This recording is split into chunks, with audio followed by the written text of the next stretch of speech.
समुद्र, डोंगर, हिरवळ आणि गावोगावी वसलेली ग्रामदेवतांची मंदिर हा कोकण संस्कृतीचा आत्मा.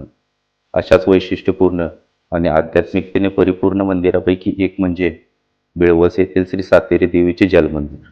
सिंधुदुर्ग जिल्ह्यातील मालवणपासून सुमारे 15 किलोमीटर अंतरावरील बेळवस येथे पाण्याच्या मध्यभागी उभारलेले मंदिर कोकणातील एकमेव जलमंदिर. या मंदिराचे वैशिष्ट्य म्हणजे मंदिराच्या 3 बाजूनी पाणी आहे. मंदिराचा नेमका इतिहास अद्याप अज्ञात आहे. स्थानिक लोकांच्या सांगण्यावरून सातेरीचे येथील स्थान 700 वर्षापूर्वीपासूनचे. हे मंदिर जमिनीपासून काही फूट खाली आहे.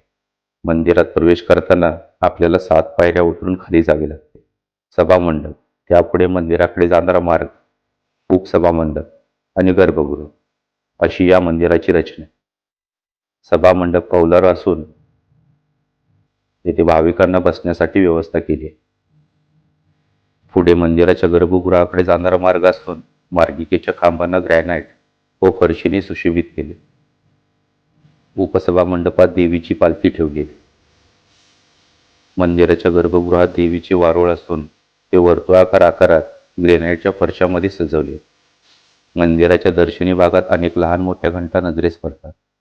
मंदिराच्या भोवती असलेल्या पाण्यात एक चौकोनी कुंड आहे. मंदिरात 2 शिखरे असून त्यावर कळस आहे.